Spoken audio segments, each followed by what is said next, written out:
Em julho desse ano, a deputada Renata Abreu do Podemos acrescentou algumas sugestões à PEC 125 de 2011, uma PEC sobre as regras do nosso sistema eleitoral. Dentre essas sugestões, a mais polêmica certamente foi sobre a adoção do distritão, mas para a eleição de deputados estaduais e federais já em 2022. Se a proposta do distritão passar, o que muda nas eleições? Essas seriam mudanças para melhor ou para pior? Existe um sistema eleitoral ideal para o nosso país? Eu sou Pedro Rodrigues, sejam bem-vindos ao Manual do Brasil.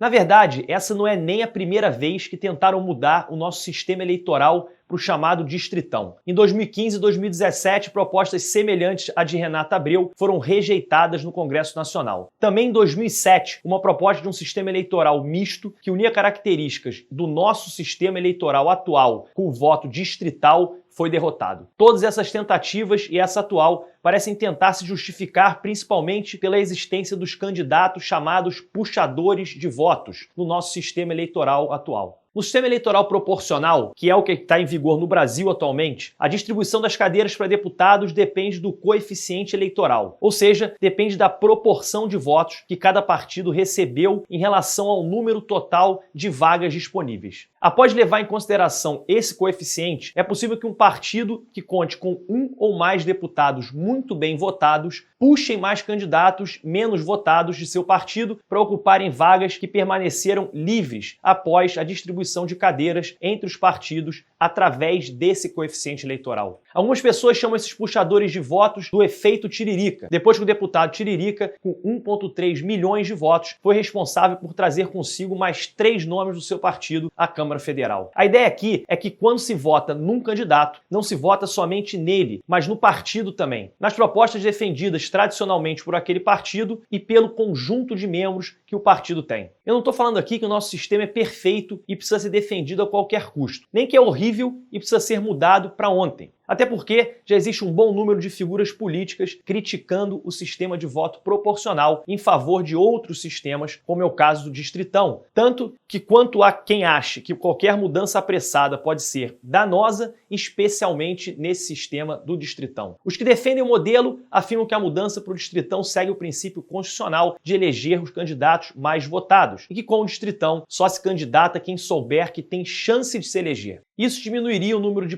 candidatura de cada partido e faria com que os discursos dos candidatos fossem mais programáticos. Antes de falarmos sobre os que defendem e os que são contra o distritão, se essa é a sua primeira vez aqui no nosso canal, não deixa de se inscrever apertando esse botão vermelho aqui embaixo. E não esquece de apertar o sininho para você ser notificado sempre que nós lançarmos novos vídeos. Os críticos do modelo afirmam que o distritão representa nada mais que uma personalização da política e enfraquecimento dos partidos. Com esse modelo, o clientelismo seria favorecido e qualquer programa partidário poderia ser deixado de lado sem muita cerimônia pelos políticos. Outra crítica bastante dura é que o distritão vai facilitar a ascensão de políticos apoiados por milícias, pelo tráfico e aqueles com maior poder financeiro, além de dificultar mais ainda a relação entre o legislativo e o poder executivo. Como a gente mostrou em outros vídeos sobre os poderes do presidente e sobre a governabilidade do presidente Bolsonaro, existem alguns pontos problemáticos no nosso sistema eleitoral de fato. Mas, na verdade, não existe um sistema eleitoral perfeito, o que também não significa que toda mudança seja ruim ou desnecessária. Mas a proposta dessa mudança em especial parece ser bem polêmica, e as opiniões não só se dividem, como parecem tratar de propostas completamente diferentes. O que há de preocupação legítima e o que há de alarmismo? O que mudaria de verdade se de fato passássemos para o distritão? Algo bem necessário para se compreender o distritão é primeiro entender que esse sistema eleitoral não é a mesma coisa que o voto distrital. No voto distrital puro, o país é dividido em inúmeros pequenos distritos eleitorais, cada um contando mais ou menos com a mesma população. Assim, por exemplo, se fôssemos adotar o voto distrital puro, a cidade de São Paulo teria que se dividir em mais de um distrito eleitoral, enquanto cidades menores seriam agregadas num só distrito. Mas claro, essa seria uma divisão puramente eleitoral. Se de fato optássemos por seguir o voto distrital, as cidades poderiam manter a sua autonomia administrativa. A partir dessa divisão, cada distrito elegeria somente um representante legislativo federal e cada partido indicaria somente um candidato por distrito, ao invés de uma lista com vários candidatos. Esse sistema tem a vantagem de uma relação mais próxima entre o candidato e seus eleitores, já que cada distrito elege somente um deputado, e os distritos não têm uma população tão extensa quanto o estado. Isso faz da cobrança dos eleitores ser bem mais eficiente. Outra vantagem do voto distrital é evitar que correntes radicais e grupos corporativistas se fortaleçam. Como a eleição é ganha pela maioria dos votos, sem puxadores de votos, e também por ser eleito somente um deputado por distrito, o mais comum é que sejam eleitos candidatos que representem realmente o interesse geral da população daquele distrito e não radicais ou corporativistas que representam interesses minoritários. O distritão, ou melhor, o voto único intransferível, como é seu nome oficial, difere do voto distrital por não eleger somente um deputado por distrito, mas conta com uma lista como é o nosso sistema atual. Também não necessariamente divide uma nação em inúmeros pequenos distritos, podendo até mesmo atender parte da configuração atual do nosso sistema eleitoral, onde deputados são eleitos não por pequenos distritos, mas por estados da federação. Na verdade, a grande diferença entre o distritão e o voto distrital é que um se elege um deputado por distrito e no outro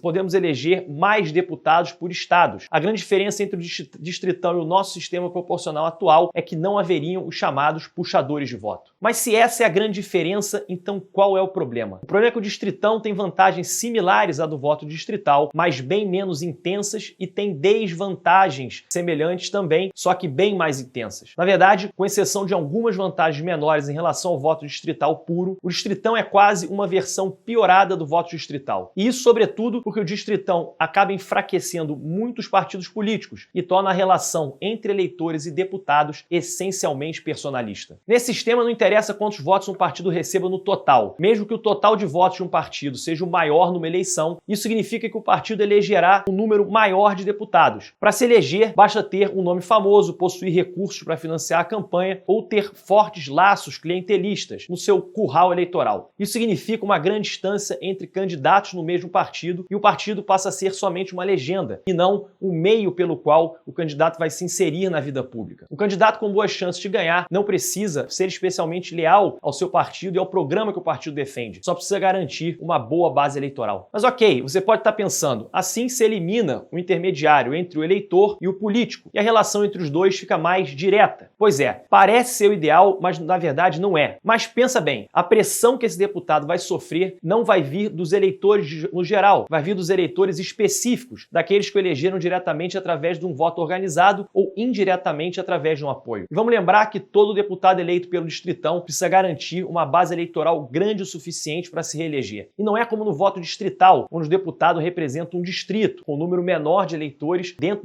desse determinado local, tornando mais simples a fiscalização desse deputado pelo seu eleitor. E honestamente, se a gente for propor mudanças que sirvam para solucionar atuais problemas sem gerar novos problemas, mas o negócio é que o distritão tem potencial para acentuar nossos problemas atuais, como o clientelismo e a representação de interesses corporativistas. E isso em troca de tratar de um problema que sequer é relevante, que são os puxadores de voto. Uma pesquisa feita pela Universidade Federal do Paraná revelou que se na eleição de 2018 os puxadores de voto não existissem, menos de 9% das cadeiras da Câmara Federal seriam ocupadas por deputados diferentes. Ou seja, não haveria quase diferença nenhuma. Os puxadores de voto sequer causam uma mudança impactante na formação da Câmara Federal. Se o problema principal do distritão resolver os puxadores de votos não é um problema, então o que justifica ficar de pé para passarmos para o distritão? Bem, a deputada Renata Abreu afirma que seria um período de transição para passarmos para um outro sistema eleitoral, que metade dos deputados seriam eleitos pela regra do sistema proporcional atual e a outra metade pelas regras do distritão. Esse seria um sistema que se aproximaria da representação proporcional mista, que alguns chamam de voto distrital misto. Esse sim é um sistema bastante elogiado por muitos especialistas. Nele, parte dos deputados são eleitos pela regra do voto distrital e parte pelo sistema proporcional. Ou seja, o eleitor vota por seu distrito e pelo partido ou candidato que representa não só o distrito, mas toda a nação. Esse modelo teria as vantagens do voto distrital, com a aproximação entre o eleitorado e os candidatos eleitos, mas sem que se perca a representatividade sociedade e sem enfraquecer os partidos políticos. Até aí, ok. É uma proposta melhor que o distritão, mas transição é mesmo necessário? E o voto misto teria vantagens o suficiente para compensar essa transição? Bem, a questão fica aberta por enquanto, mas eu gostaria de deixar pelo menos a minha opinião, que se a intenção é chegar no voto distrital misto ou algo próximo dele, o melhor é sim evitar o distritão e todos os riscos que ele pode trazer, ainda que efetuado como uma norma eleitoral somente por uma eleição. Vamos tornar as mudanças das regras eleitorais algo mais maduro, para que assim a gente possa fazer essa mudança. E você, o que você acha? Nosso problema com a classe política começa com o nosso sistema eleitoral? Você acredita que uma mudança, seja para o distritão, seja para o voto distrital misto, pode fazer alguma diferença? Comenta aqui embaixo sobre os temas que gostaria de ver abordados aqui no canal. A sua ajuda é essencial para fazer o Manual do Brasil crescer cada vez mais. Por isso não esquece de dar o seu like e compartilhar com todos os seus amigos e familiares. Valeu e até o próximo vídeo. Mas antes da gente falar sobre esse assunto... errei.